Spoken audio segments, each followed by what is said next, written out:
paper do? Give you a paper cut? She gonna, like, find her body? Isabella? Uh. With a trembling hand, I reach for her shoulder, and gently as I can, I turn her around. Oh my god! Oh my god, why is it still coming out? Why is it still coming out? Oh my god, it's coming out. What the frick?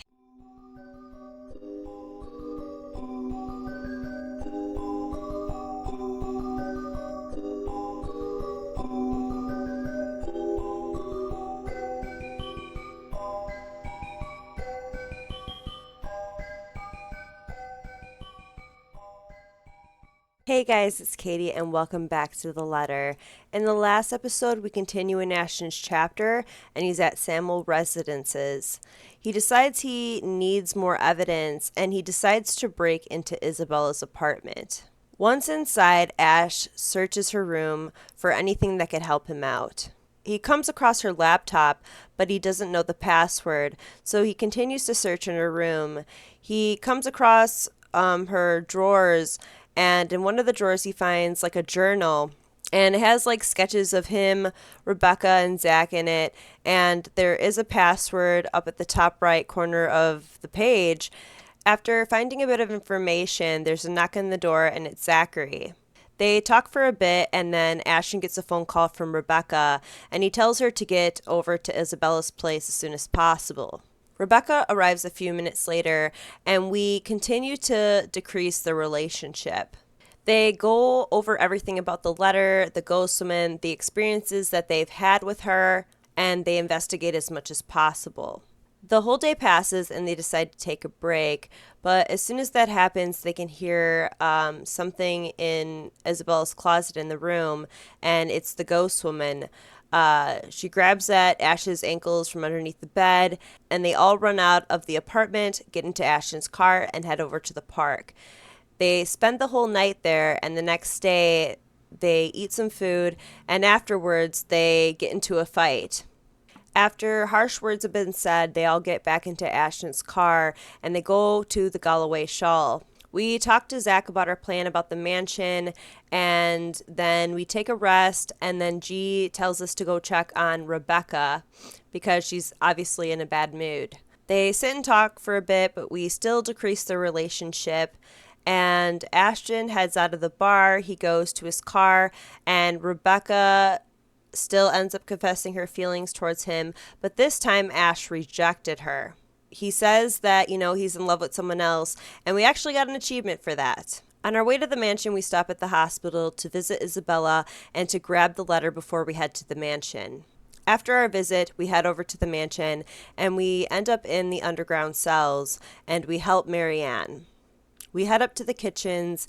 Ashton heads further into the mansion, and he gets to the attic where he sees Lady Charlotte, and once again Johannes ends up choking him out. Now, this time, Isabella wasn't there to save him, so Ash ends up throwing Johannes over his shoulder, knocks him out, and then handcuffs him to the bed.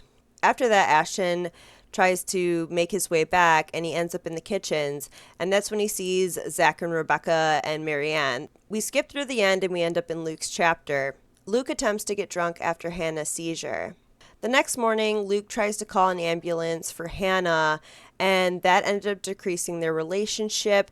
They ended up getting into a fight. The next day, Johannes informs Luke that Marianne is missing. We skip a bunch of dialogue and we get to the confrontation with the ghost. Usually we're given a choice to either demand for Hannah's release or to stay silent, but this time Zach spoke up and demanded for her release instead. The ghost lets Hannah go, and we end up in the study, and instead of Hannah punching Luke in the face, Zach ends up punching him in the face. With Isabella not being here, we decide to burn the letter. We get the epilogue, and Hannah and Luke end up getting a divorce. All of Wright Enterprises' illegal dealings have been brought out to the spotlight. Luke kind of just goes like MIA. Hannah goes back to work and opens Evans Incorporated, and she becomes the CEO of her business. Hannah and Marianne become close friends, and Hannah also becomes very close friends with Zach. Rebecca and Ashton end up drifting apart from each other, But they all go to see Isabella in the hospital because she's still in an induced coma. We start a new game and we skip to the part where Isabella has to choose to either go to work or stay home. And this time we stay home. We decline the offer to go out to dinner with Rebecca. When Isabella is investigating, the missing BRC employees, someone comes from behind her and wraps their arms around her, and she thinks it's Rebecca, but it's the ghost woman, and she ends up killing Isabella.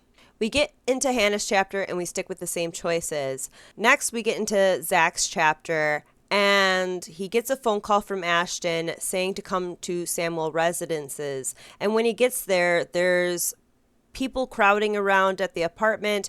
There's press, there's police cars, there's an ambulance, and he goes to look for Ash. And when he finds him, he asks him, what's all of this about?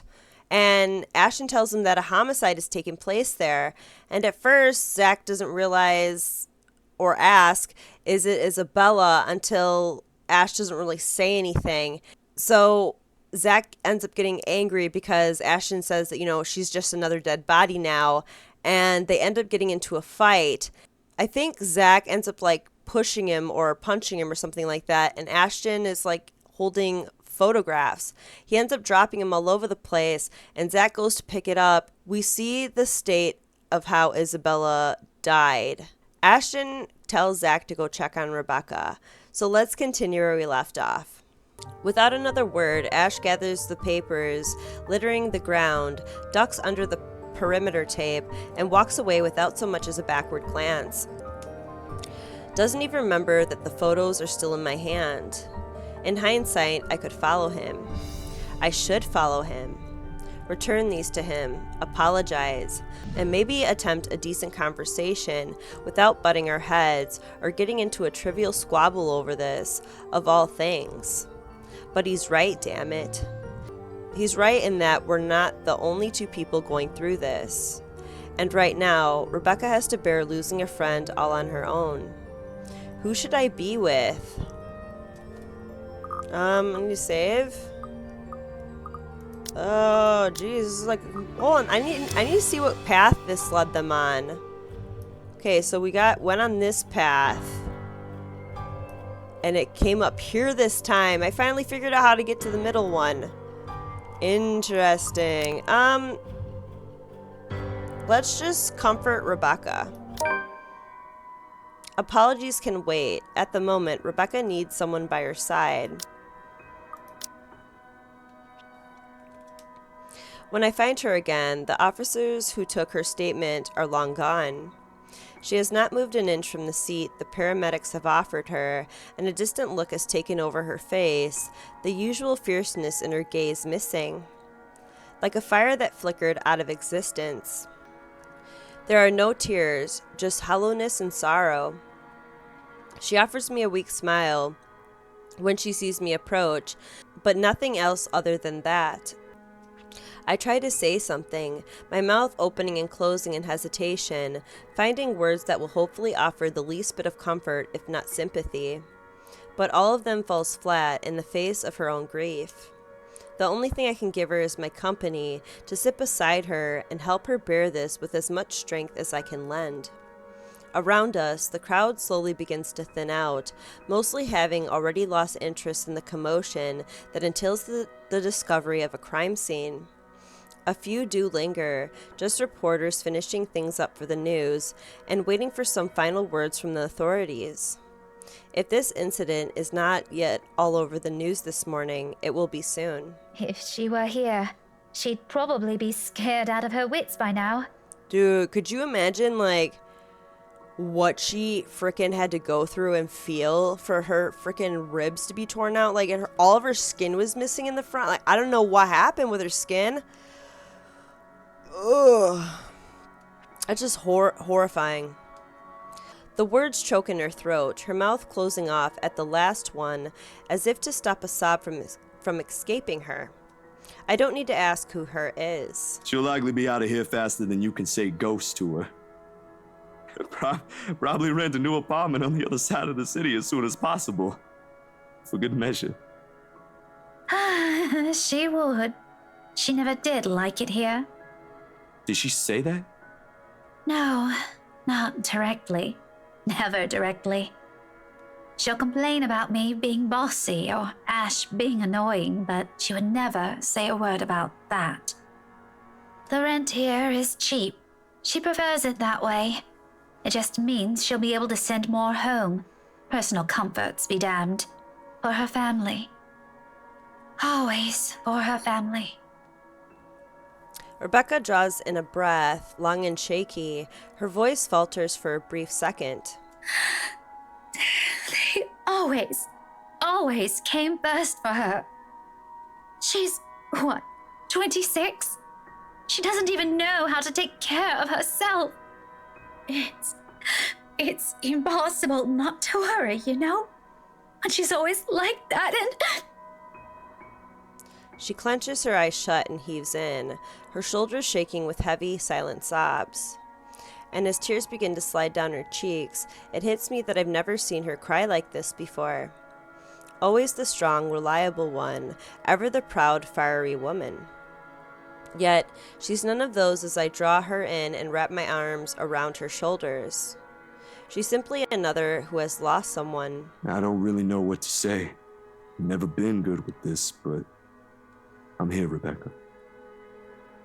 Minutes pass before the rest of her cries subside, and by the time the grief has temporarily eased, my shoulders already damp with her tears. She offers me an apologetic smile as she pulls away, which I return in kind. I didn't mean for you to see me like that. It's just that I was with her on the phone yesterday, before this. We had a fight. If I had known that would be the last time, I don't know. Maybe I should have been more careful with my words.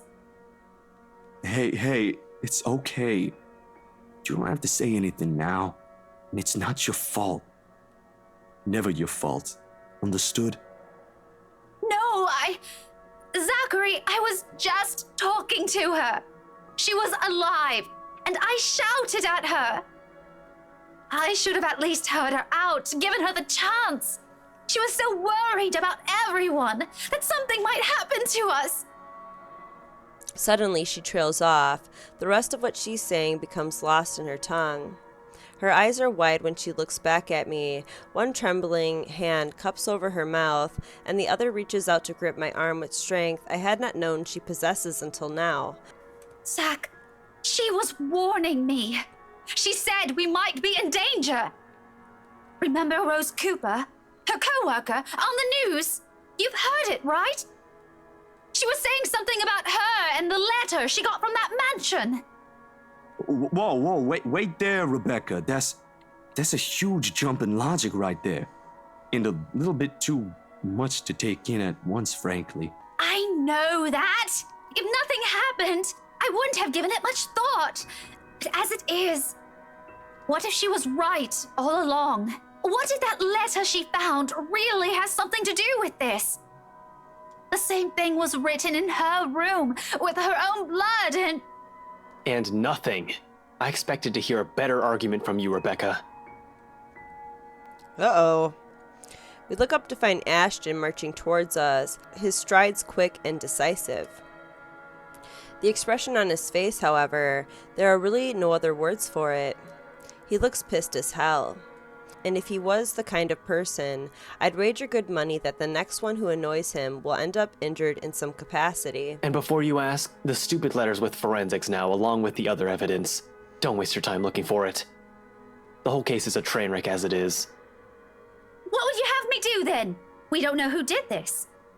Whoever or whatever murdered our friend is still out there. You think I don't know that? I'll get him, I promise. I'll get him, put him behind bars, and make him pay. But please don't go around playing cop. We aren't playing a children's game. I have no intention to. Don't you think we also want the same thing as badly as you do? His mouth opens, poised to say something, but wavers in the end. He averts his eyes. Maybe it's just me, but for a fleeting second, something close to regret flickers in them. You don't know the half of it. What on earth do you mean by... All right, guys. That's enough. Proper time and place, remember? We ain't getting anywhere like this. Sorry, you two. I think I need some air. I'll step out for a while. Just forget I mentioned anything, Zachary. It's probably the exhaustion talking. She's already walking away before the two of us can react. Although, with how our previous exchange went down, I highly doubt chasing after her will do us both good. An awkward second stretches out between Ash and I until I remember that the photographs are still with me. They continue to weigh more than they actually do in my hands. I try not to look at them again when I hand it back to him. Once is enough. You left this with me back there. Recognition slips across its features before he walks over and takes them off my hands without so much as a thanks. Neither of us speak while he clips all of it back to his file. What else is there to talk about? A jest will be too inappropriate given the gravity of the situation. An apology right now, despite my intent when I sought him out, will be too early, too easy, too hasty. Not with our minds still reeling from the news. Not with all of us finding ways to cope with our own grief. And this is how he does it, with feigned indifference and an air of aloof detachment. I can't fault him for that. What's next after this, Ash? Can't say. But make sure you stay far away from the rights. We've got enough problems as it is.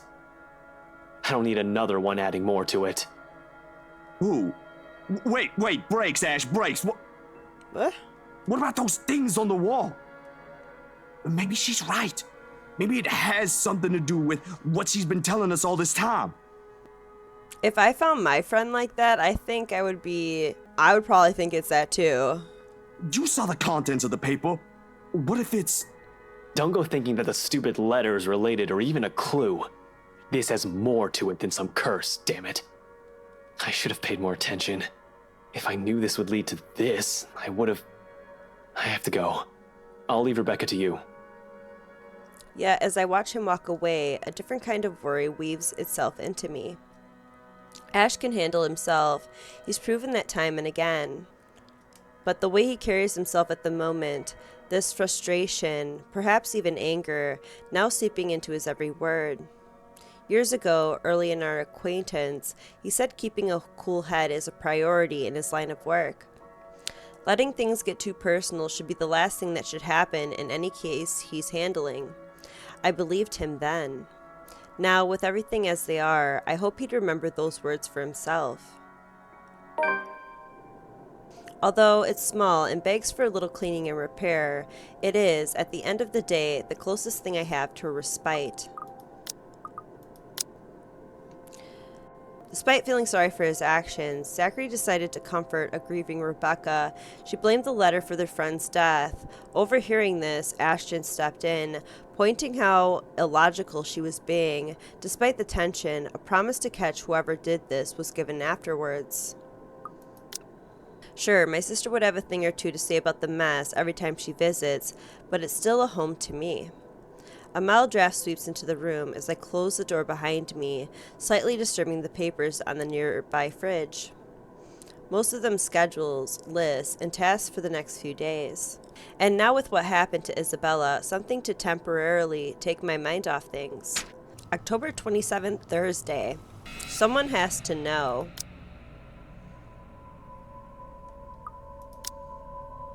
Let's go show the photo to Ash. It won't bring Isabella back. It's far too late for that. But she certainly won't wish for anything to happen to us either. We don't talk in the first place. We rarely ever do. When misunderstandings like this happens, the next day we're back to the way we are, like nothing occurred at all. None of those fights ever involved fists and bruised jaws though. Nor a dead friend. An excuse is already forming in my head when he moves, stopping my thoughts with a little tap on my shoulder, and walks past me straight to the door. Even with that, lunch is every bit as awkward as I imagine it will be. What should I say?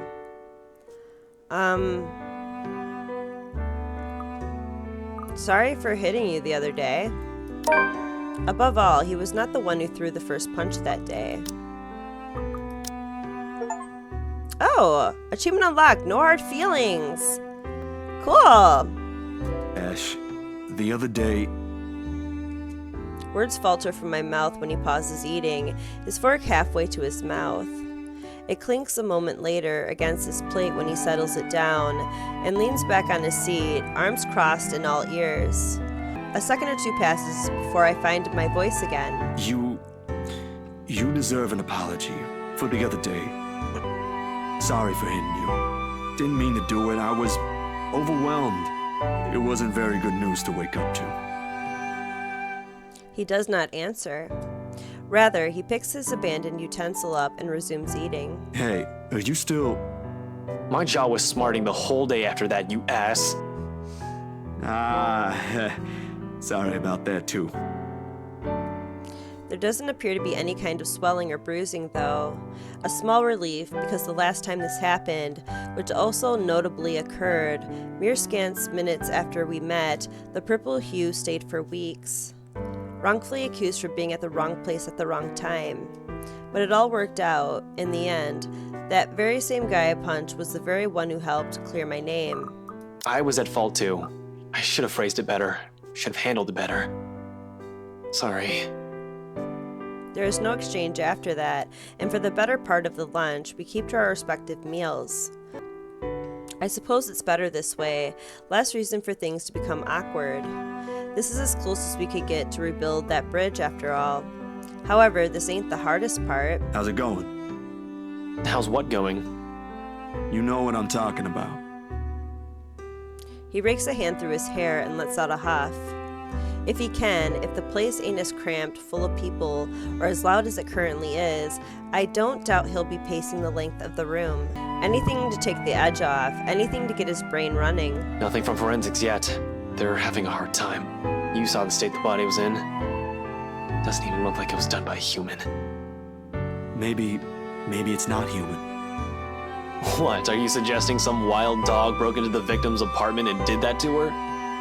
The place was clean. This had to be done by someone who's been doing this for years. Dang. You know I would never imply something like that. That's right. When we seen her picture, I don't think there was like a drop of blood around her body or anything, and her freaking whole chest was ripped open. Well, what are you implying then? That maybe these might be connected. The expression on his face grows more puzzled with each photo I spread on the table. There's about 8 of them, all of it reprints of the same thing. Mrs. Wright's distorted head on the photos. He takes a minute to go through each, eyeing the prints warily. The fur on his brow doesn't ease, even as he gathers all of it into one pile and sets them on one neat stack in front of me with a heavy sigh. Hannah Wright? Yeah. How did you... The locket. She never takes it off. Evan's family heirloom. I do get where he's coming from, but it's really just a gig. Patience can be a tough thing to summon at times. October 29th, Saturday. One of my friends, she left us because of her. Aw. I know I said some real weird things the other day. If this is still about that, I'm not taking it back. It wasn't just a trick of the eye. In an instant, he sits up, every trace of amusement gone from his face. No, you're right. There really are some odd things going on here lately. Wait, what? Did I just hear you say that? I'm not kidding, Zach. Speaking of the other day, did you meet with Andrew last time? Yeah, at the library. He was, What did he say about the photographs? Huh? There's no guarantee it's a supernatural thing. It doesn't always happen. So, that's a dead end right there. Now that I think about it, bothering that guy for this feels pretty silly now. But with the dreams lately... That's all? Did he say anything about the damn letter at all? Did you ask him even? What should I say? Make sure this doesn't happen to anyone else. Rebecca and I are still here. I never want to wake up to that kind of thing again. Finding out one of my friends has been found dead. Murdered in her own apartment. October 30th, Sunday.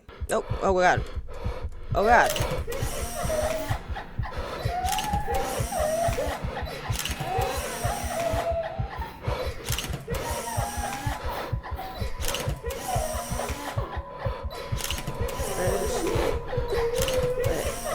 I see her. Ah! God. And I'm sure that's what Isabella would want if she was still here.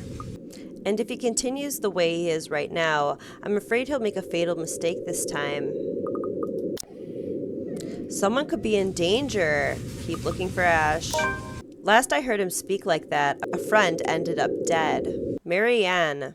What's it gonna be, Marianne? To sex or not to sex? This is wrong. We're both drunk. October 22nd, Saturday. How should I respond? You have something to say? I give her time to speak up. October 24th, Monday.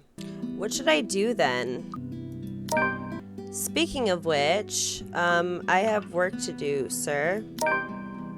Straightening my jacket, I clear my throat and look him dead in the eye. Well, yes, it sounds fair. Oh wait, it doesn't really matter. Miss Wright has her points, though I really don't want to butt into the spat of a husband and wife. Which floor should I go first? Oh, and I forgot to mention Marianne's death in the last one too. She still has one more, I think one more path right here that we still gotta show too. I return to the present. Just like I said, I try not to dwell on the past. You must have been quite the pair. You must have been quite the pair, Mrs. Wright. Oh shit. Oh shit. Oh my god. Oh my god. I'm not doing it. Whoa.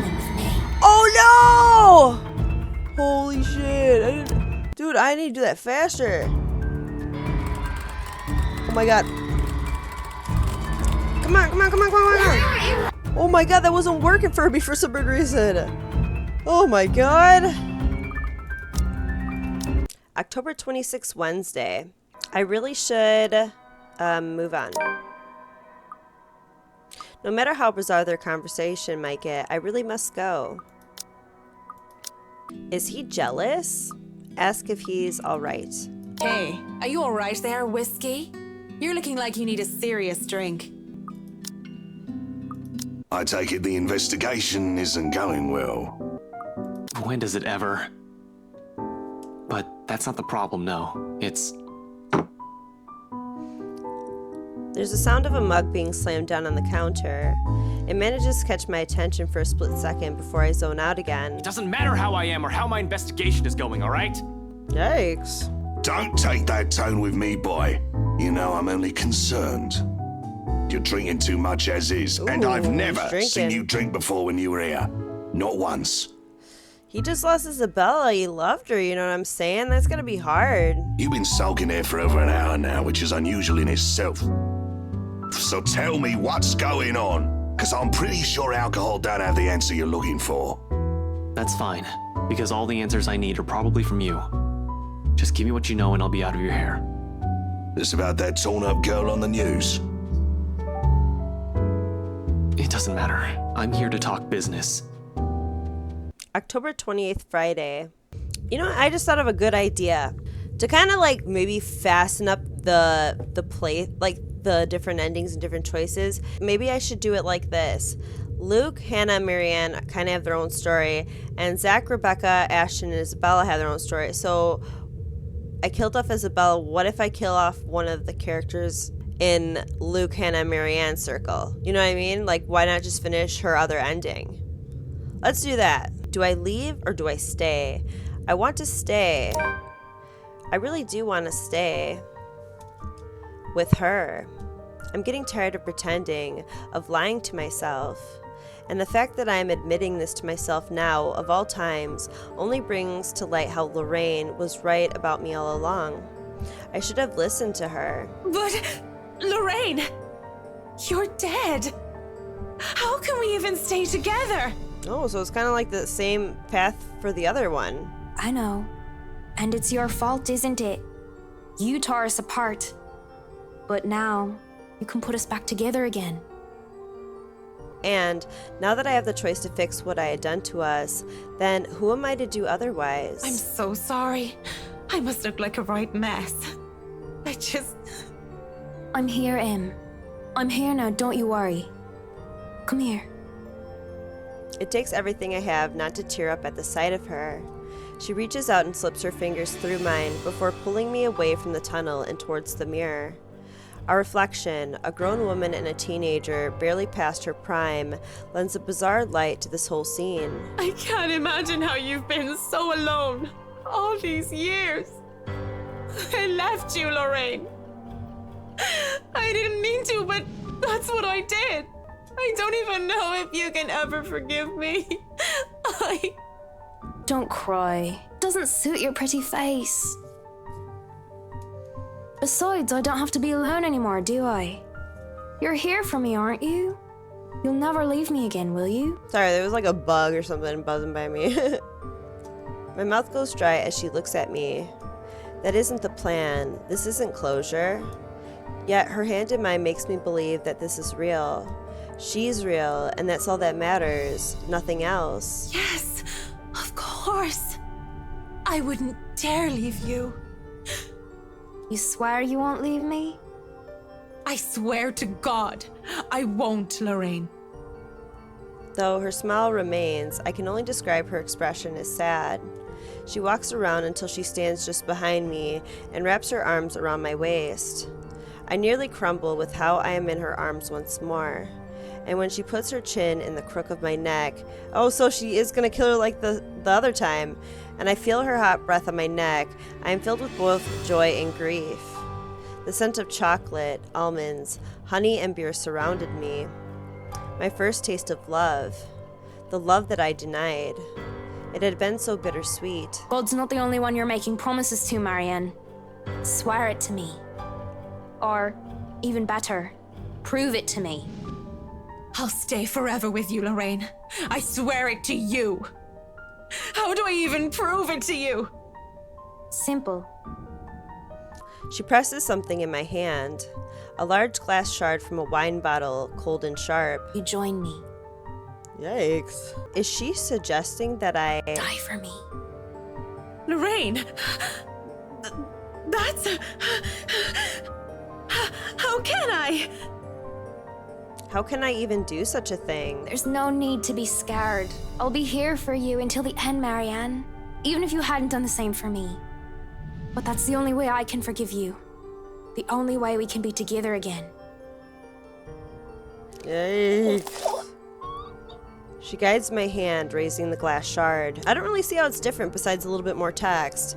My own hands are weak, as is my will, and I can only bare my neck to do with as she wishes. There is no reason, no self-preservation, as I mindlessly welcome my own death, as if it will lead me to my salvation. I feel nothing at first, other than the glass touching my skin like a caress, until a stinging sensation blooms from my neck. The pain sears and burns like nothing I felt before, and every breath intensifies the feeling. Even if I wanted to cry out and scream, I can only cough as a slick metallic taste coats my tongue. The most I can do beyond that is rasp out, calling for her name.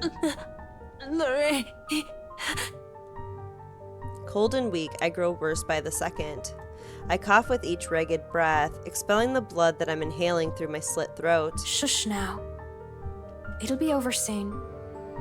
Creepy. Ugh. Really soon. There's a moment of doubt as I remember that the devil was once the most beautiful angel in heaven, that I shouldn't be deceived by such beauty. But in my final moments, all of that is soon forgotten. My mouth twitches, I can't even muster the smallest of smiles anymore. But I'll be with Lorraine.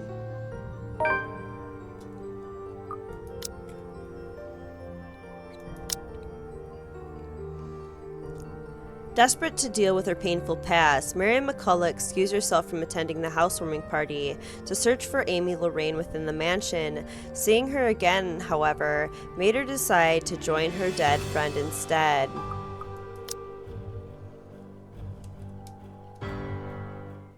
You've unlocked a memory fragment. Seems like they're angry at each other. The memory fragment we got from Isabella, it seemed like the servant woman was like serving them some tea or something and they looked happy. Rebecca. Oh! Achievement unlocked. FWD Marianne. Discover all endings for chapter 4! Yay! Yay! How much? I still gotta just do negative choices for her then, right? Yes, just negative choices. But how do I get up here? What did this do? How do I get up there?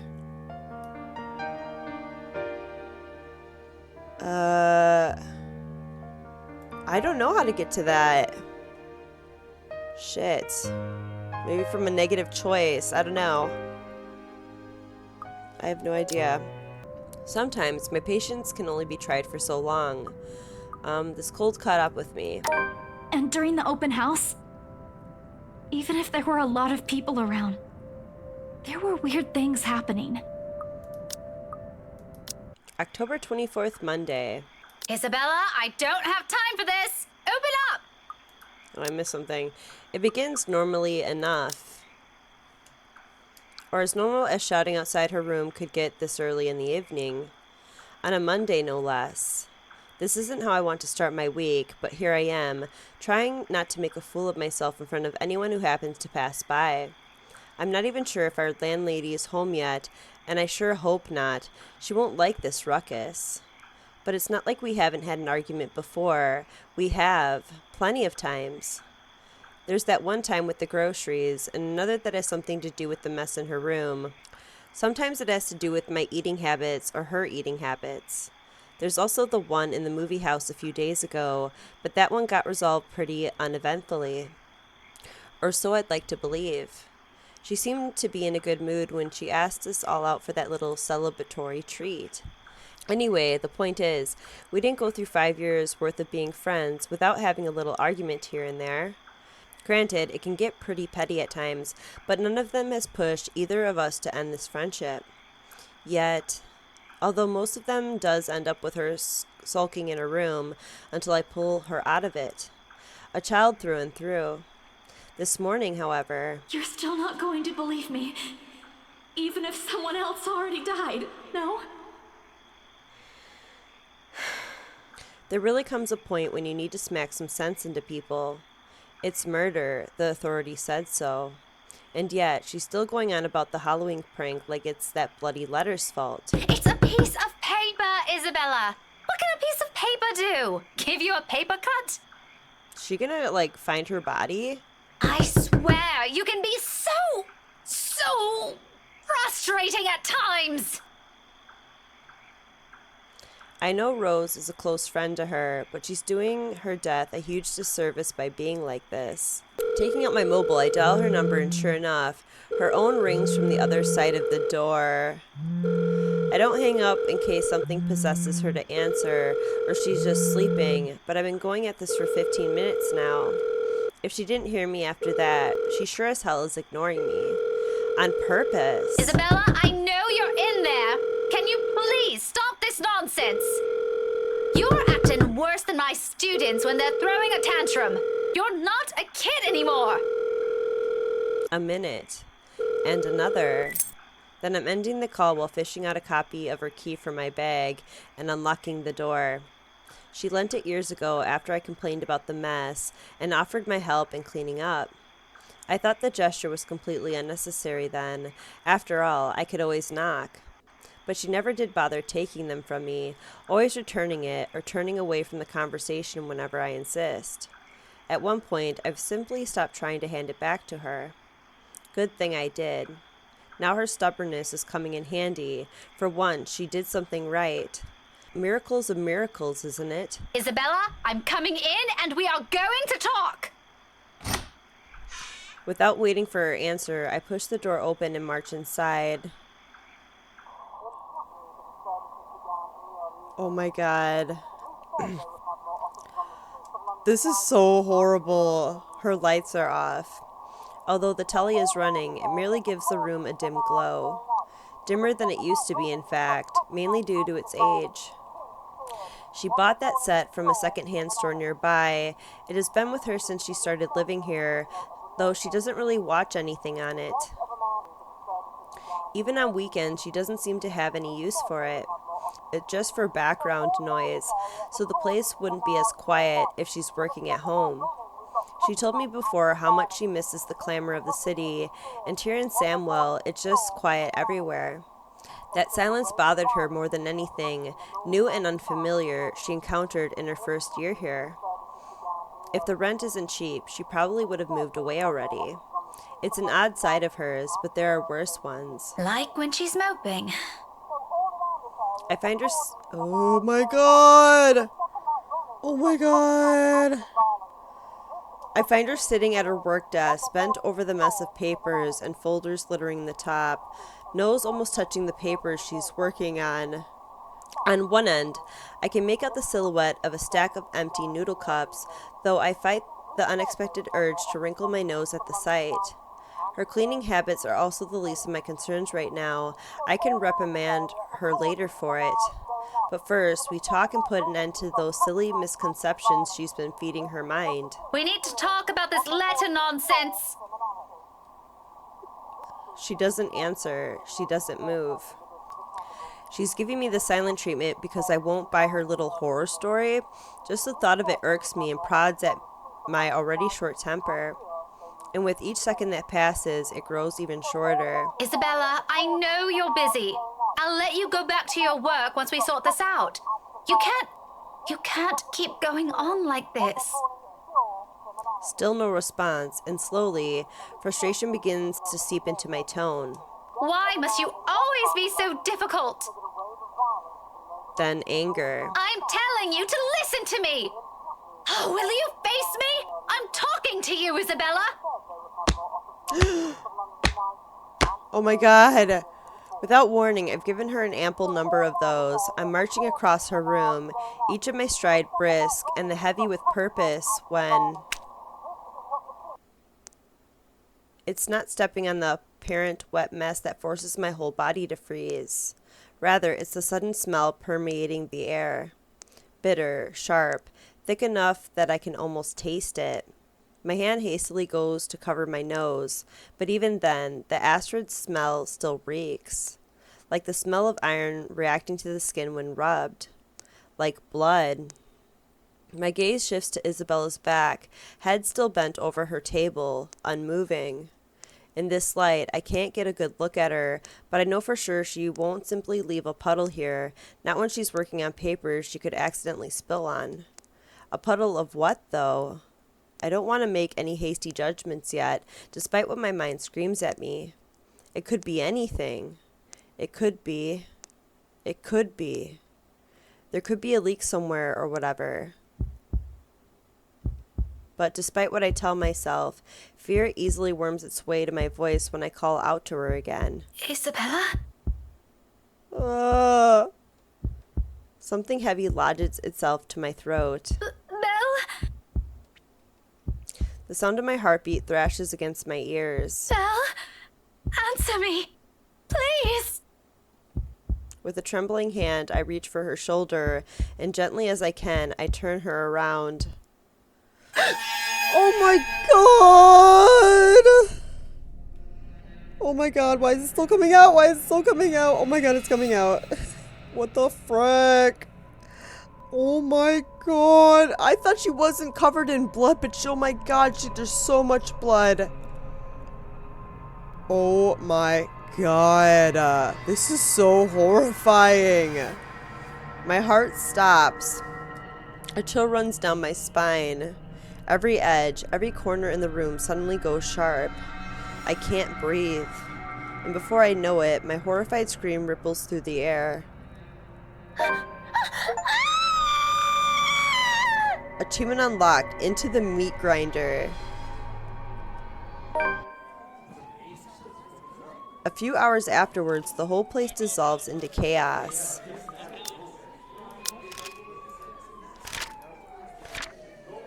Angry and fuming about her friend's behavior lately, Rebecca decided it was time to have the long talk. Upon entering Isabella's apartment, though, something seemed very, very wrong. Nameless people in white suits moving in and out of the room, fellow tenants crowding the nearby hallway to get a glimpse of whatever's inside. Paramedics and police officers trying to corral a growing group downstairs. At some point, nosy journalists have started flocking in, likely for a scoop. Because it is a scoop, no matter how much I want all of them to stay away. Not to look at her. Not like this. That isn't how you should see her. It's a commotion. But amidst the ambulance's bright flashing lights, the murmurs of the curious bystanders, barely any of it registers. Hell, I can hardly remember anything when my landlady pulls me out of the room. I don't feel her hand against my shoulders as she ushers me out. I don't hear her muttered reassurances. Is it a gentle touch of comfort? How does her voice sound? They all come out empty, each and one of them falling hollow on my deafened ears. Because she's gone. She's gone. Yet I can't bring myself to shed a single tear. Much as I will myself, no matter how much I repeat the words in my head, none of it will come out. What's wrong with me? You're just in shock, Rebecca. We're friends, aren't we? I should be crying. If not, I should be angry at whoever did this to her. Anything.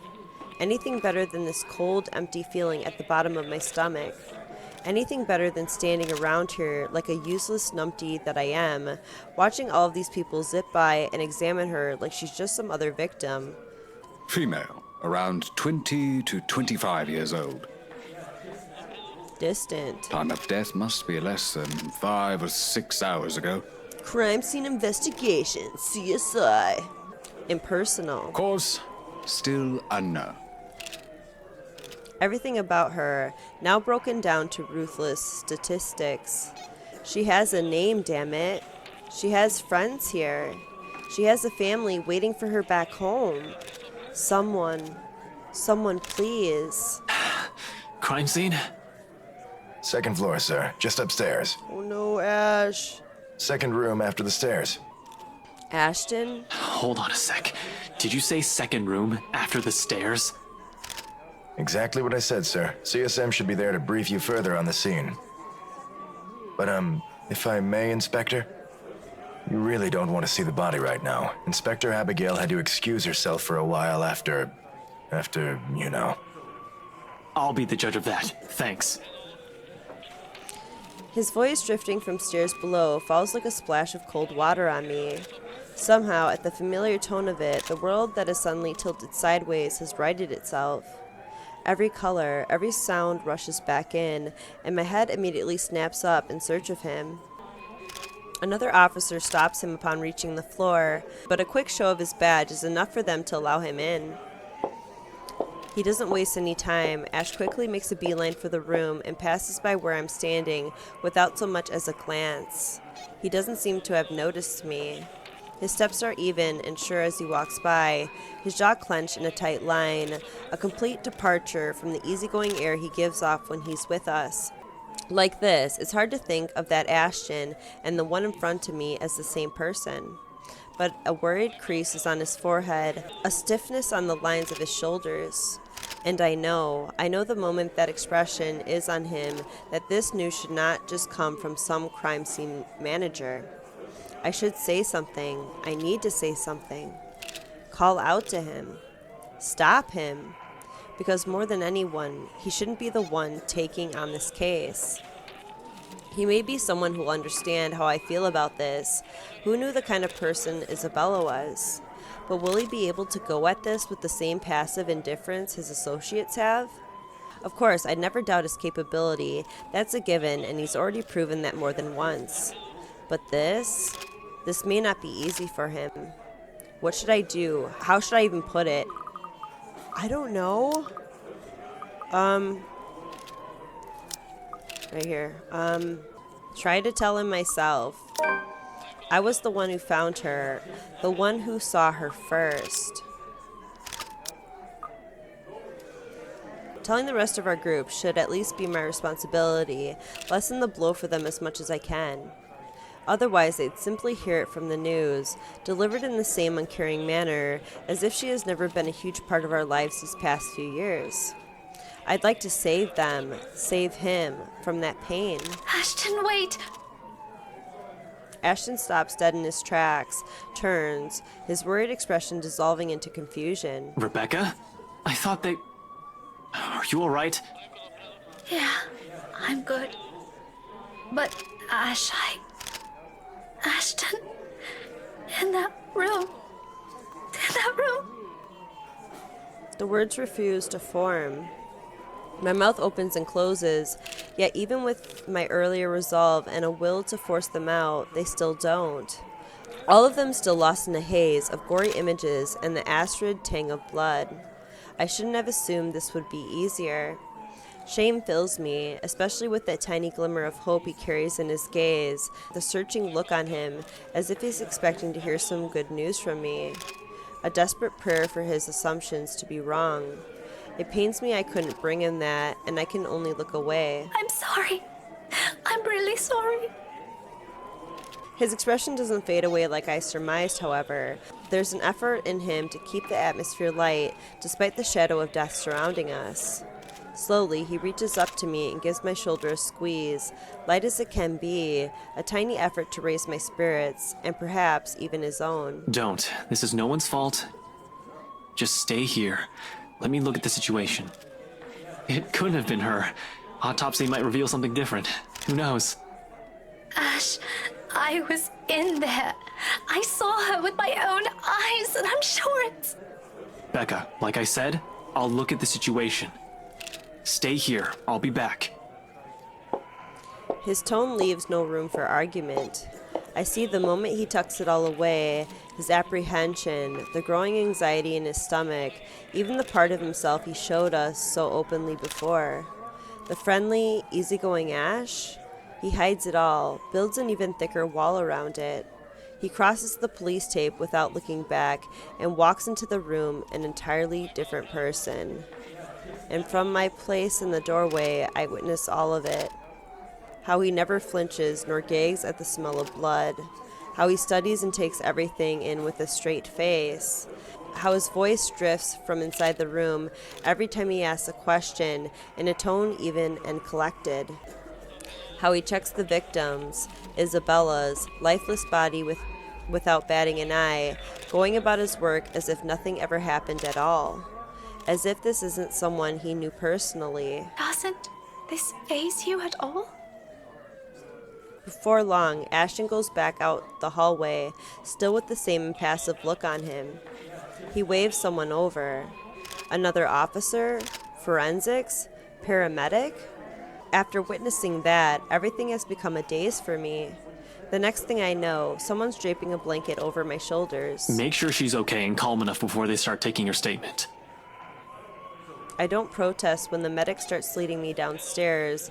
She's speaking in hushed tones about an ambulance, though I don't understand much from it. Whoa! But there's a thump. Muffled. Dull. Enough for me to miss it, have I not looked back, and the sight that greets me upon doing so is what leaves a mark in my memory before descending the stairs. There, Ashton stands with his back turned away from me, his shoulders shaking, a fist clenched firmly against the wall. And just like that, I have my answer. Does this face him? No.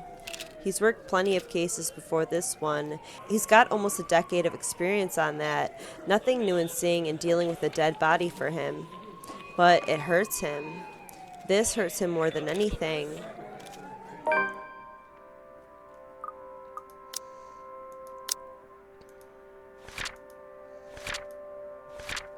Detective Inspector Ashton Frey arrived at the crime scene to find Rebecca in a daze. After a brief talk, at the inspector's orders, a paramedic pulled her away to help her calm down before her witness statement was taken. Things are less busy when the paramedic guides me downstairs. By this time, the entire flat complex has been sealed off from any outsiders, though a considerable number of people has already flocked in front of the building. Dude, if my friend that lived next door to me got murdered like that, I would not step foot back in my apartment ever again. I would not even be able to be there. Reporters, gossips, onlookers. The size of them will probably grow until the important-looking officers clear out from the area. Joy of joys. On the far side of the parking lot, a few officers interview some of the tenants, particularly the ones living closer to us. Some of them offer me pitying looks when I pass by, all of which I do my best to ignore. I don't need them. Even the sympathetic smile the medic shoots my way, I return with less enthusiasm. She is, however, kind enough to escort me to get whatever I need. The investigators will be closing off the premises while the forensics gather evidence, she informs me. And of all the things to cross my mind first... My mail. Your mail? Instead of any basic necessities someone in their right mind would think of first. Ridiculous. Yet she doesn't say anything, simply nods and tells me to lead the way. For that, I'm grateful. Sometimes the silence is enough, and sometimes familiar sounds are enough. Even something as simple as the creaking of an old mailbox once I pull its lid down and the shuffling of paper against my fingers as I go through today's mail. Bills, brochures, a letter for Mom and Dad. I should probably call them, let them know. And another one of Isabella's mail wound up in my mailbox. I should probably give this. My hand tenses, fingers lightly tracing the name, her name, printed in bold letters at the top left area of the envelope. This'll never reach her now. She'll never be able to read this now. A breathless chuckle. A ragged breath. A trembling hand over my mouth. Then, for the first time tonight, tears well up from deep within. She's gone. October 25th, Tuesday. The following morning arrives unlike any other day before it, glaringly bright and clear. The fact that it comes with the extra helping of the unusual October weather doesn't help either. Although I appreciate catching a glimpse of an unclouded sky after last week's bout of sickness, the sun is simply shining a little too much today, considering how the world is completely tilted on its axis last night. Too warm, too cheerful, a stark reminder of her, of the kind of person she is. She was. That'll take some getting used to. Everything will take some getting used to. Maybe it might have helped more if her name isn't already on every imaginable local broadsheet and news program, if everything around me doesn't evoke a memory or two. But that isn't how this usually works, does it? Easing into these thoughts, learning to go through a day without an entire person that always used to be there? 5 years may be fleeting, but it's enough time for someone to grow on you, enough time for them to be a significant part of anyone's lives. And it's not just mine, but Ashton's and Zachary's as well. Bloody hell. A fistfight almost broke out between those two just because of this whole thing. Neither was at fault, of course. The emotions were high at the time. They seemed to still be on speaking terms when I left, but... I wonder if those two are going to be okay. I suppose this is all part of the coping thing. A mess happens, we are left to pick up the pieces after, and not everything is going to be pleasant. It's always about making do of what you have, and if that means getting stuck, staying at the inn while the police finish off their investigation, well, there's nothing I can do about that now. Luckily, the nearby cafe's manager is also kind enough to offer me a space where I can temporarily put the sudden mess that is my life in proper order. I've been sitting here for a few hours now. The manager gave me the table at the far end corner of the shop, and for the most part, I was left alone. She might have something to do about that as well, which I am also thankful for. Were it not for her, what's left of my morning and the rest of my afternoon might have gone as uneventful as it did. By sunset, I've already downed a few cups of coffee, informed Sankaretti I'll be taking a leave of absence today, and finished much of the tasks I've got scheduled today. Still, pretty productive when everything's taken into account. All that's left for me to deal with is the mail. Specifically, the letter addressed from Mom and Da, and the call I have to make because of it. I've been ignoring it the whole day, putting it off for one reason or another. Worried, afraid of what they'll hear in my voice after last night. Of course, it's not like I'm not used to being caught in situations like this or having to deliver news while feeling under the weather. This isn't the first time after all. Over the years, this has become some sort of tradition because their time in the academy naturally brought with it connections. People from other fields, art, science, business, politics, you name it. Along with it are occasional invitations to parties or some gatherings. This one, though, gives off a much personal vibe. Yeah, so the only thing that's different is that Rebecca's at the cafe now when she calls her mom and her father. Before, she was at her apartment when she called them. So that's all that's changed in this situation. I'm just going to skip it. Well, let me go back and do that. If not, I can always bring Isabella with me, is what I'd say. What I've gotten into the habit of saying recently. Turns out I'm going to have to grow out of that sooner than expected. Hastily, I correct myself before they note anything amiss in my tone. I can always go alone. I'm a big girl now, Aye, sir. I can handle these things. This isn't too much of a big deal. Soon, I'm leaning forward on the table, cushioning my head against my arms and closing my eyes. The last sound I hear is the news, the same headline from this morning. The authorities are still trying to find the cause of death for all the victims. Early investigation revealed most of them were employed under Briar Realty Corporation at the time of death. Meanwhile, BRC has refused to comment on this. Before I drift off to sleep, something reeks. A heavy, festering scent clinging to the air, wrapping itself around me like little tendrils I'm unable to shake off. Like fingers curling around my neck, twisting, winding. I can almost taste it in my mouth. At my feet, water laps against my ankles, and with every step, every ripple created, the stench only grows stronger. But I push on, pulled further by an indistinct voice in the distance. No, I'm not at the office. Never mind, we're not safe. Not anywhere. The clutter that greets me inside is familiar. The empty noodle cup stacked on one end, yet to be disposed for some mundane reason. The pile of clothes to be pressed and folded. She'll get to it later, she promised. Files and papers strewn about the limited space she has, all because she needs to take her work home sometimes. You didn't see what's in her room. That's not something another human being would do. Come on, Rebecca. You have to believe me this time. It's stronger here. The smell. More suffocating, more invading. But there, at the far corner, she sits, bent over the mess littering the top of her work desk, nose almost touching the papers on it. I call out to her. Once. Twice. My voice only brimming with anger and frustration. You're still not going to believe me, even if someone else already died, no? She does not respond. Something heavy lodges itself to my throat. The sound of my heartbeat thrashes against my ears.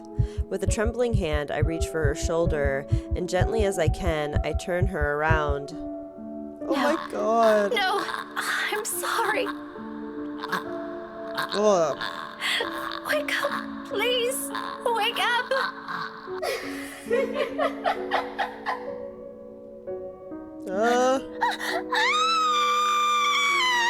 What's happening? God dang.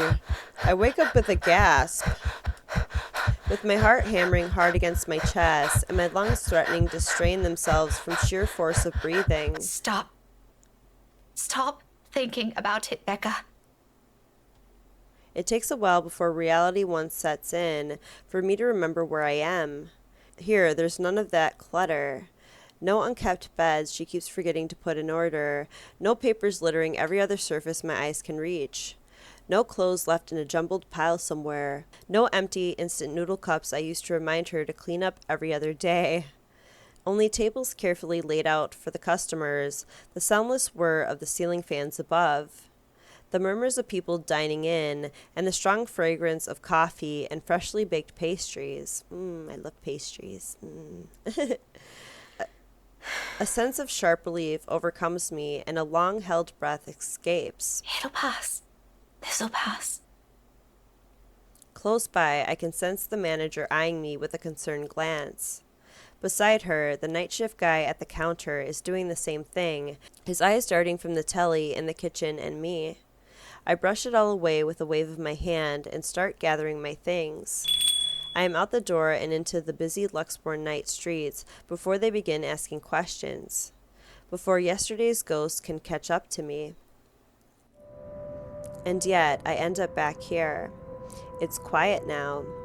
From where I stand on the opposite side of the street, only the forensics and scene investigators are moving in and out of the place.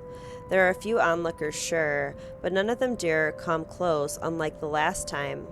Some reporters are still asking the one on-duty questions, jotting down notes from time to time, taking curious glances around. But otherwise, everything's peaceful in the area, despite the hubbub this morning. If I squint, I could probably pretend things have gone back to normal after a day. However, until now, the memories are fresh. Even the smell of blood seems to linger in the air, holding on to it, clinging to it like a bitter reminder of what we lost in a single night. Crivens, the smell is yet to wash out from my hands. I've tried, burned through a whole bottle of soap at the inn, only for the scent to last no more than a few hours. Then there's the images. That single instant when I touched her shoulders, the lifeless look in her eyes when her head lobbed backwards and her arms fell lifelessly to her sides. However, more than that, more than I care to confess, is the guilt, and it feels more real than the scent or the memories. We fought that morning, outright shouted at each other. Would it have changed anything if we didn't? If I had treated her ideas, real or not, with less harshness, would anything have changed? Would she still be here? I guess I'll never know now. I let out another sigh. Another reprieve from what's weighing down on me, one of the many I've been allowing to slip out from my mouth lately, my bad. In a few days, they finally allow us back here to return to our lives, and for those who are left behind, to begin the process of mending. By then, will accepting be a little easier? I'd like to believe so. Suddenly exhausted, I begin my walk back to my temporary home, where I can pretend this all never happened before reality kicks in again. But short of crossing the street, a voice rings out, cutting through the thick silence, stopping me in my tracks. What? Wait, Chief, no! Frey, listen first. You're in on this, aren't you? Watch your tone, Frey. This isn't up for discussion. A closer look reveals 3 people standing near a police mobile. One of them is Ashton, an LPD's chief inspector. The mobile blocks my view of the third person, but judging from the voice alone, it's Inspector Abagail. It appears to be some kind of regular police talk, but with the tone and how loud they're all speaking, it's close to brewing into a full-blown argument. Ashton, in particular, looks as if he wants to punch something. Or someone. I was assigned here, Chief. And might I remind you again, I can very well reassign you someplace else if you don't listen, much less keep yourself in check. I heard you the first time. I just don't see why there's a need for this. I'm doing my job, aren't I? Course you don't see it. Should I give you a quick briefing? You snapped at a grand total of 5 people today. 5. Record-breaking, really, when it was at 0 before. That doesn't count the ones from the forensics company, by the way. No one's asking, Abagail. Have you taken a look at yourself since this morning? I think Officer Carl might be a little afraid of you now, in fact. First time you lashed out on him like that. Actually, that was the first time we ever heard you lash out at anyone, and I must admit that was quite a show while it lasted. I did not lash out at Officer Carl, or anyone. Stop exaggerating things. Oh, do you want to bet on that? Because I'm in serious need of cash right now. Christ, Abagail, I already told you it was just... Or is it because of the victim? I heard you were friends with her, but this is getting a bit out of hand for a friend, don't you think? Is there something you're not telling us? Uh-oh. He falters into silence. A pained expression falls across his face as his hands clench into fists. It doesn't last, but in that short second, I caught a glimpse of he's been thinking, what has been going through his mind the entire time. You know, you would think because he's a cop and because they think that she was murdered by another person, not like a ghost, you know, but they would probably suspect the closest people to her first. So why would Ash even be sent to this location to even investigate her murder? You know what I mean? Like, wouldn't he be like a suspect? I don't know. Just like the night before and that last glimpse of him with his back turned against me. But to see it up close, so openly displayed in front of other people, is an entirely different thing. He's never one to let his walls down like that. Now, it's falling apart piece by piece, without his meaning to. That's none of your business! Oh, no, it is my business, all right? I'm the one running this investigation, and you know how I do everything! This one most certainly does not have a place for young detectives with a bloody temper! You better stand down, hotshot, or I'm kicking you out with or without Chief here! My crime scene, my rules. I don't have a fucking bloody temper! Will you give it a rest already? Enough! Frey, get out of here. Take a chill pill. I don't need someone reckless running around this crime scene right now. Chief, you can't be serious. I am, I can, and I just did. Go on, out of this place, out of my sight! I'm in the middle of... Pass it to Abagail. All of it. She'll handle this for now until... I don't know. Till your head's back in its proper place? No, you can't just... Frey, this is an order. Take a bloody chill pill. Or go get some coffee, ice cream, whatever it is you like to eat. I don't care, as long as you clear your head. Come back when you've stopped looking like you want to dismember the person next to you. Is that clear? Chief, Please, not this case. I asked. Did I make myself clear, Detective Inspector? Another pause. This one far heavier than the previous, and bears the weight of his complete resignation on the matter. He doesn't look them in the eye when he answers, nor does his tone carry any of his frustrations. But his wall is back. Loud and clear. I did not hear you. Loud and clear, sir. Good kid. Off you go. I don't want to see your pretty mug here in the next few hours. You're dismissed. Yes, sir. Except this time, it has been rebuilt in the wrong place, at the wrong time, for an entirely different reason. Knowing him, when it's like this, it will not hold long. Don't worry about missing out on anything. I'll keep you updated once you return, all right? Take a break for now. You haven't slept since last night. Thanks. They leave him after with a pat to the back and nothing else.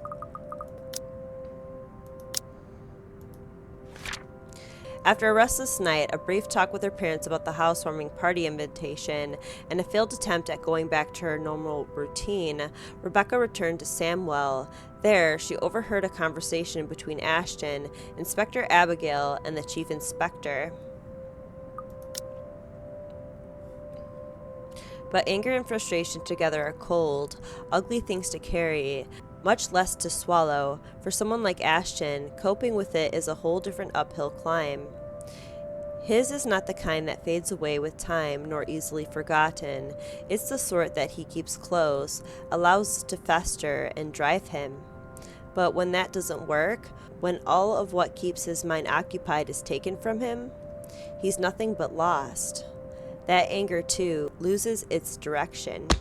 So he fumes, stalks off to some place where he can be alone, where he can find something to vent it out on. People won't see more of him beyond what he chooses to show. If that doesn't work either, he'll go back to the first step and do everything again, all until everything becomes a vicious cycle and it eats him whole, changes him entirely as a person. He hates it when people meddle. He hates it more when people see him like this.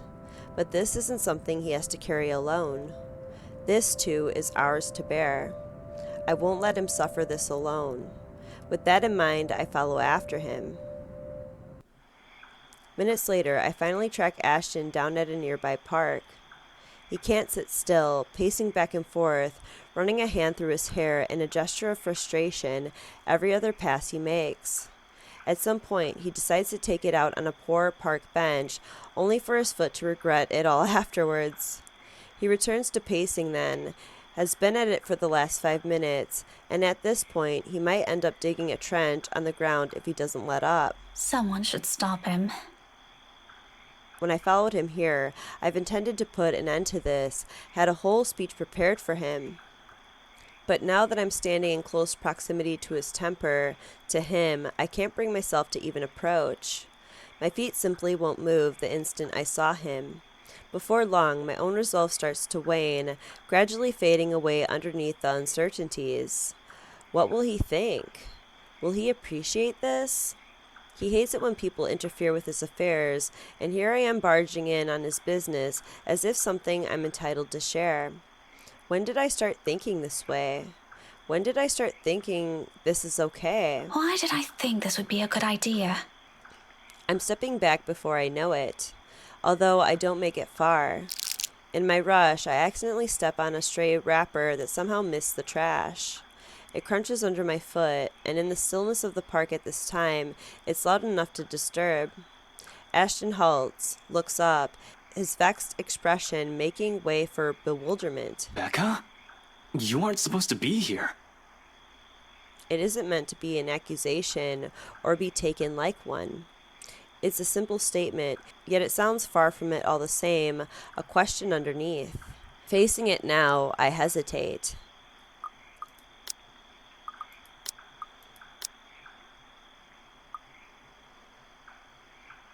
I can't sleep. For all my bravado, for all the things I keep telling myself, I don't want to answer the unspoken question in it, nor face his anger and sorrow, or what I will see beyond it. We may be in the same boat, but we have our own ways of dealing with this, of living through this until we got that sense of normalcy back. Well, and I want to see where that led us on the branching tree with her dying. Ooh, this middle path. Ooh, cool. And then it'll lead back to the normal path soon. But I also know I can't leave him with these ghosts. So I talk. A weak attempt to fill the awkward silence, but so long as it takes him, us, away from falling into that chasm, this'll do. Sorry, I didn't mean to disturb you. Don't you usually avoid these parts at night? I just couldn't sleep tonight, so I decided to take a walk. I didn't think I'd find you here. Considering what happened last night, I thought you'd be busy. Not a complete lie, but when all he gives me for a response is a stare, almost close to a blank look, I think for a second he found out. Eventually, he simply nods and exhales. Bad dream? Yeah, kind of. I thought as much. I frown at him, confused at his blase reply. Until I remember, he's already seen more dead bodies in his life compared to what my eyes have seen. It comes in his line of work. Bloody hell, he has a forensic science degree under his belt. At some point, he must have likely worked on a cadaver before he even got out of the university. He's also been assigned to cases like this before. Witnessed close families, relatives, friends go through this. None of it is surprising to him. But what if it is of a friend's? Of someone he knows that has been close to for years? Won't it change anything? Does it ever get easy? Depends on who you're asking. I mean, I'm pretty sure this isn't the first time you've seen something like that. Like... I trail off, unable to continue, careful of this talk going into territory that will create bigger wounds. Ashton, on the other hand, takes a long minute to answer, like he's weighing his next words, choosing it deliberately. Then he stuffs his hands inside his pockets and looks away at some far-off point beside him, looking at it intently, as though he's seeing something there that I couldn't. His answer comes in the form of a shrug and a voice almost too quiet, too somber. You get used to it. Eventually. I suppose. There isn't any other way around this, huh? No, there isn't. Unfortunately.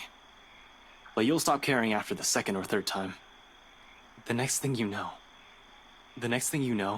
all of them just looks the same as the others in your eyes. All unfortunate victims. Perhaps it is his tone or his manner of avoiding my eyes when he says that. But before I can think on it, choose my words in the same careful way he did earlier, I let my emotions get ahead of me. Hold on. Wait. Is that what this is, then? What she is now? To you? Just a victim? Just some dead body?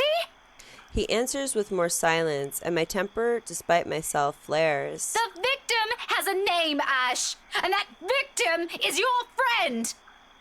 Why is it so difficult to say her name now when you've done it plenty of times before? Does it matter now? She's gone. Even Zach made a bigger issue out of that. There are other things you two should really be... It does matter. To you, it does. For a long time. You've always seen her in a different light. Far different from the way he'd look at other people, Zachary, or me. Always with the tiny gleam in his eyes, the darting glances, and the kind smiles. Little things, little gestures. To others, it may seem nothing, but to him, it means the whole world, because it's the only way he can say everything without fumbling or losing his nerves. Right from the very start, and I don't need to ask the why. I've always had an inkling. The thought has always been there, hiding, tucked, and neatly sealed away at the back of my mind, in the same manner he keeps his own secrets close to himself. Which is why, when he swallows hard, allows his arms to fall limp to his sides, and shifts his gaze away, there's no jolt, no surprise in me. Just a slow, painful, burning realization of a truth long held, of feelings never meant to be for me. And yet, in the end... Like I said, it doesn't matter.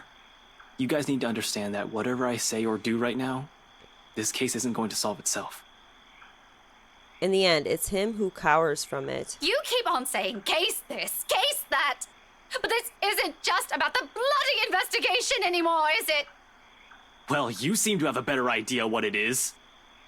Why don't you lay it all out to me, so I'll understand? Maybe I'm missing something. Because honestly, I don't know what else this could be, other than what we've been telling the press. A fucking homicide case. The victim was murdered, and if you bring up that stupid letter again... Will you quit saying that? Well, what do you want me to say then? Stop lying to yourself! I'm lying? Becca, look here, No! Enough! Enough with your cool act! I'm having none of it! You listen, and you listen good! Tell him, I guess. Stop this! Stop lying! Stop telling yourself everything and this is normal for you, because it's not. It never was. It never will be. Rebecca, I think you need to calm down. Stop pretending Isabella no longer equates into all of this just because she's gone. Because that is a big, fat lie coming from you. She matters because it's her. She always did. No one else. Or you. She always did. Oh, stop it. You're gonna make me upset. God dang, the deaths are so hard. The very meaning behind it freezes him into place, and any excuses or diversions die on his tongue. There's more to it, however. Beyond his unmoving stance and his sudden, unfocused stare, there's understanding and fear. He's aware I'm right, and every word I'm about to articulate are the very same ones he's been avoiding. But these need to be said, even if it means having him face the unpleasant. Regardless of what you're telling me or Zachary, I know that out of all of us, you're the one taking this the hardest. I allow my voice to fade into the night, into the chilly air blowing in the distance between us, cold, sharp, unforgiving, much like the truths we have to face. Ashton is silent for quite some time, but the earlier shock in his face has given way to something flaccid, subdued. And when that silence becomes too unbearable for him as well, he forces himself to move, to pace. Treading the ground once again, one perturbed footstep after another, and running a furious hand to his hair before dropping it to his side. Later, when that too turns inadequate, he gives the park bench another good kick. This time, if it brings any pain to him, he simply takes it all in, as if that alone will dull the other pain. Fuck. Regardless, he continues, but this time there's something in his voice. A bitter note dropping to nothing more than whispers, he mutters to himself, a sound he meant only for his ears to hear, but reverberates clearly in the park's stillness. Ash, maybe you should... Damn it. Damn it. God damn it. I was hoping. Damn it. I was hoping for her to... Oh, stop it. God dang it, I'm like getting teared up. His throat closes up. His words choke off, getting lost in his sorrow. Unable to continue, he passes a hand over his eyes instead, letting out a slow, ragged breath that brings him neither a sense of comfort nor relief. I don't know, like, whenever, like, guys get upset, like, it starts making me cry for some weird reason. I don't know what's my problem. It's simply another reminder of what he failed to do. I couldn't even... Damn it, all these years, telling myself that I love... And yet I couldn't even... And this is when he breaks. Oh no! Piece by piece. Oh, he's crying. Brick by brick. Oh, stop it. Oh god. Okay. The walls he has struggled to put up all came tumbling down, all of his defenses caving in, weakening, as it bears the brunt of his grief. His words are halting when the first tears begin to fall, his shoulders shaking. Oh god damn, I'm gonna start crying, stop it. His shoulders shaking, hands clenched tightly, his fists holding onto something quickly slipping away from him. Or maybe it already did. Maybe this comes from all those missed opportunities. Her departure took it all with her, and what he's clinging to right now are merely the fragments. Remnants of all the what-ifs and should-haves. I knew this was going to be a difficult case. The moment I saw it, I knew. There was barely any evidence.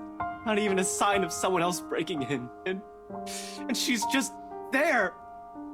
I've been at this since last night, and I couldn't find anything that would help. Alright, I'm back. I had to, like, pat at my eyeballs. Alright. No. I hate this. I hate feeling this stupid, this helpless. I can't even begin to imagine what she felt before she... And right after I made that promise, she could count on me. Damn it. If only I'd... Figures, huh? Turns out I'll mess this up, too. Huh? Oh, god dang it, I'm crying again. God dang it. This is so messed up. God dang it.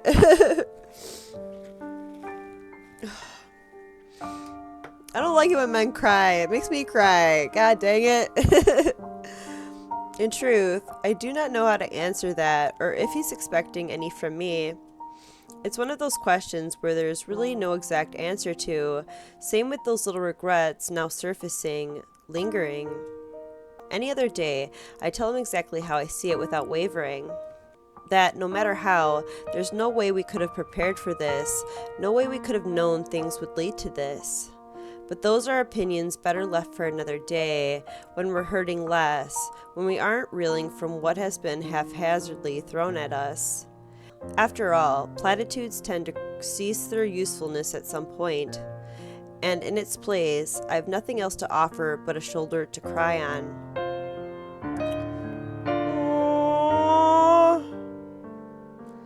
We're an awkward fit like this, with his trembling shoulders and short, heaving breaths.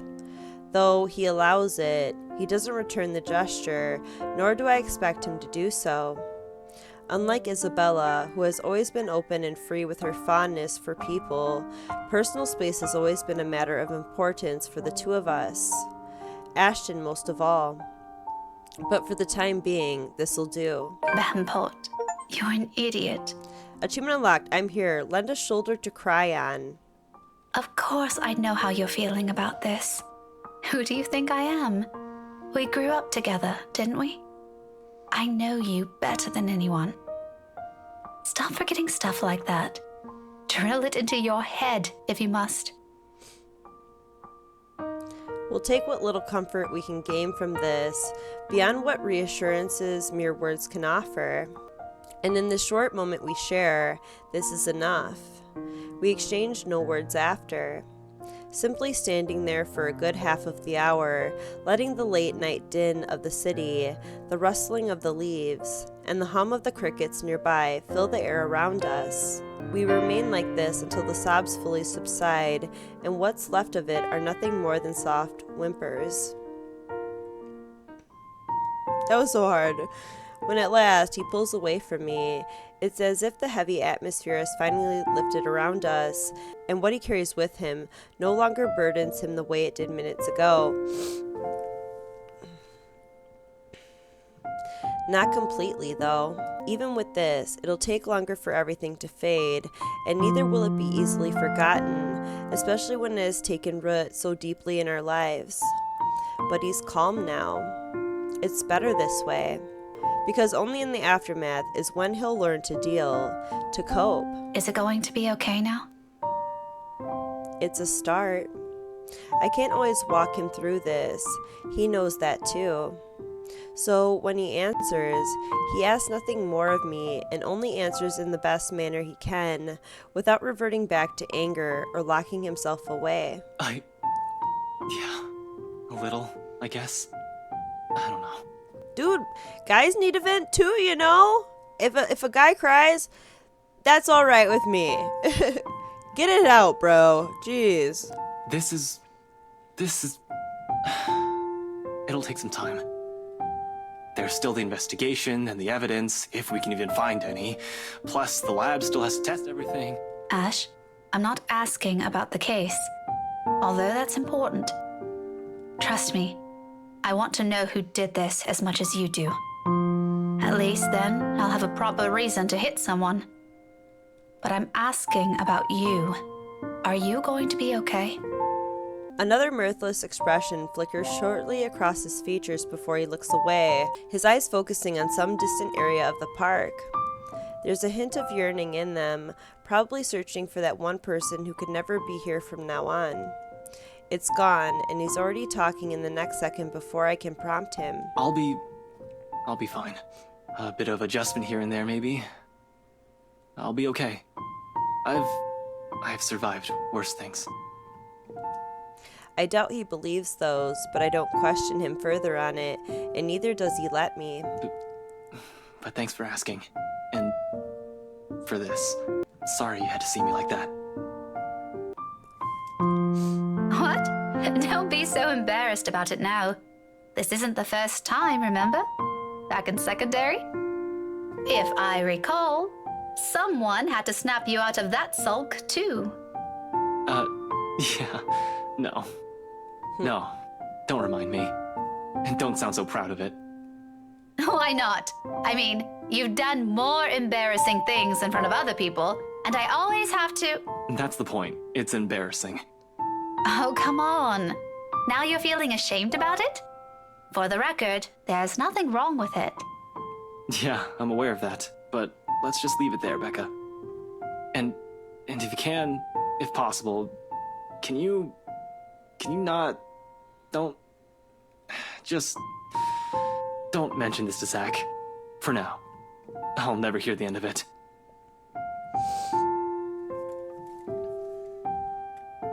There are a lot of things he unintentionally leaves out in that. So many things he refuses to tell, and it's all being hidden under that false front. His hesitance alone, the shift in his tone from that banter, speaks volumes. Zachary has never been one to easily judge people. It's a part of the reason why Ashton hangs out with him, despite their rather disastrous first meeting. The big guy learning about this little episode won't make any difference, nor even change things around them. It's just one of the many things they learn to accept, or in some cases, tolerate about each other. Of course, it doesn't mean things like the punching incident this morning never occurs. That doesn't mean it can't easily be fixed, though. Sometimes, all they need is a little push. Kids. Zachary will understand. Yeah, I know. I know that. But I'd rather talk to him in person first. About other things. And when we're in better terms, maybe we can laugh about this. But right now... I won't mention anything. Don't worry. Though, like I said, Zachary will understand. You are just doing your job, and that kind of news isn't easy to swallow. Anyone would have reacted that way, even if it's someone like Zach. In fact, if I didn't know the big guy, he's probably feeling guilty about it like you're doing now. Trust me, it'll be okay.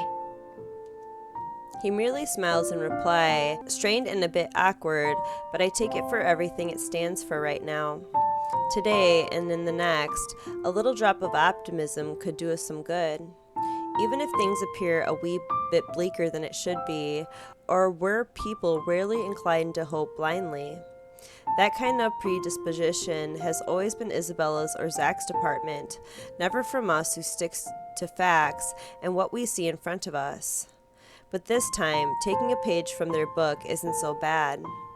What is there left to lose? We don't stay long. Oh, I passed it. A fuming Ashton marched off to the park after his temporary dismissal from Isabella's case. Rebecca follows after him, and the two ended up in a spat over Ashton's cold and distant attitude. When all was said and done, Ashton reached his breaking point. The evening might be pleasant, and the park offers a peaceful enough place to muse on things, but we have work to do. Both of us. And though Ashton doesn't openly express it, I know he still wishes to be alone after this and mourn in his own way. The heaviest of this burden might have already been lifted, but there are parts he continues to hold close, bits and pieces more difficult to let go of. Those are the ones I can never reach. And in spite of the fact that the mere thought of it sends my heart clenching, I can't bring myself to begrudge him over it. In this way, we are the same. Some wounds simply take longer to heal, which is why I don't stop him, and quietly we part ways. He goes straight off to Samuel again, only leaving me a small promise to get to the bottom of this while I head back to the city proper. We're in an unfamiliar room, and more awful dreams probably wait for me. And perhaps it's exactly the fear of being left with these thoughts on my own that leads me back to the cafe instead. Delaying the inevitable, they say. Less time to think about these as long as I'm awake, moving, and in the company of other people. At this hour, the cafe is usually filled to the brim with people. In fact, why not do the most sensible thing right now? Teach him a tough lesson. Shout for help. Let me go, you uncouth lout! I need to do some damage control before this whole thing goes south. Apologize to Luke. Though it pains me to apologize to a sleazebag like him, this is my mistake. With Kylie watching us close by, I don't want to set a bad example for her, do I? We never got around it before. Now we've all lost the chance. October 27th, Thursday. Or as nice as it can get, under the shadow of Isabella's recent passing hovering over our heads. There have been no updates from Ashton either, despite his promise. When he breaks his silence, it's only to deliver a short message from LPD allowing Samuel's tenants to return to their flats tonight. Somehow with that, it feels like the whole of Luxburn, the whole world even, has at last chosen to move on its own again. Onward to different, more important things that really matter to general public. Yet something still lingers. Like an ugly premonition. He's childish enough for that, even if what I'm about to say are just mere honest observations. You're good at handling her. Ah, well, regardless of how he reacts, it's not like it'll have an impact on anything between us. Perhaps I should have listened to Ash and followed my suspicions. Perhaps Isabella's right all along. Days later, a friend ends up murdered, and I'm looking down at her lifeless body. There simply isn't enough time to breathe and get a grip on things. Except she's no longer there if that scenario ever comes to pass. Ashton, hey Becca, I'll be around Samuel this evening. Need to meet someone in the area. I might have to drop by yours and Isabella's place after. See ya. Tough choice, but I have to pick one. I have other things to do. Tough when you look at it closely. It isn't such a difficult decision to make. Is it the case? Were you able to smooth things out with the chief and Inspector Abagail? Yeah, they let me back in. A few hours after another sermon, though. But it's not that. He stalls, several seconds too long for comfort. Minutes later, he takes a step back, stuffs both hands to his pockets before looking away. It's like he doesn't want to be here. His posture, on its own, screams his complete reluctance to be the one delivering whatever this is. Is there anything worse than the one we got last time? Or the one I saw? Somehow, part of me no longer wants to hear him out, if this will only be another unpleasant news. Actually, it's... LPD's been in contact with the embassy. And her family back home. Oh, how did they take it? As one would expect. Her mom was in shock, of course. The eldest guy I talked to, the one she complains about a lot, I kinda see why. He threatened to kill me if he found out I'm lying. Swore he'd take the first flight here. As if you could lie about something like that. And her dad? Does he know? No, I think they're putting it off until he's well enough to take the news. They're already making arrangements with the embassy now. Her aunt's helping out as much as she can, but there's only so much she can do. You should have said a word. Is there something we could help with then? That's why I'm here, actually. They called this afternoon, asked if we could pack some of her things tomorrow, for shipment, back home. Silence descends between us as the gravity of his words sink in. A gut punch, if anything. Suddenly, it's all moving too fast. We haven't even come to terms with it, and yet the world is already asking for more. Tomorrow? Isn't that a little... Abrupt? Hasty? The right words won't take form. What right do we have to protest in the first place? Do we even get a say in this? We're just her friends, people she met because happened to end up here. We have no right to hold on to her when her family, people of her own blood, is waiting. For her, they will always come first. But where does that leave us then? And what about the case? Don't they want to know who did that to her? Are they just going to leave it like this? I sure hope not. We can't just drop it. I can't let them. The bastard's still out there. Then talk to them. You're part of the team investigating this, right? You should be able to reason with them, or... Ashton, you have to try. You can't allow this to... A genuine plea, yet under the weight of his gaze and every uncertainty behind them, the rest of it falls weakly off my lips. Unspoken, fragile amidst the silence suddenly stretching out between us. In the middle of it, Ashton stands perfectly still for a handful of minutes. Whatever he thinks beyond the ones he allowed me to hear, he keeps hidden, still unwilling, unready to let go of. When at last he finally decides to break the hush and merely casts a glance back to the empty room beside us. Gone is that somber mood. When he shifts, his casual, friendly air is back. I'll see what I can do. I'll let you know. For tomorrow, I'll try to bring Zach for some extra help. He's been saying some weird stuff lately, but I'm sure he'll help out. See you, Becca. Good night. Ashton squeezes my shoulder light as he can, before stepping away and heading straight for the stairs.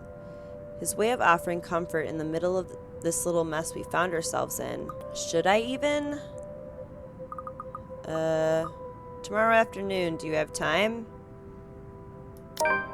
There's nothing wrong with trying, I suppose. October 28th, Friday.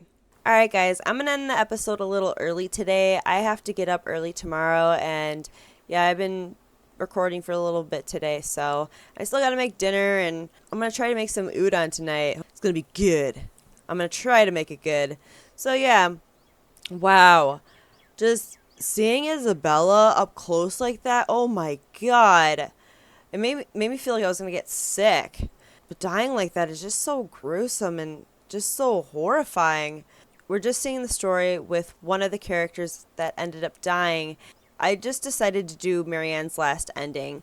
So I think I'm going to go forward with that from now on. Like when I'm working on with the group, Isabella's friend group, and then with Luke and Hannah next, I'm just going to do them at the same time because, yeah, it's not really, I don't think it's really going to affect the story.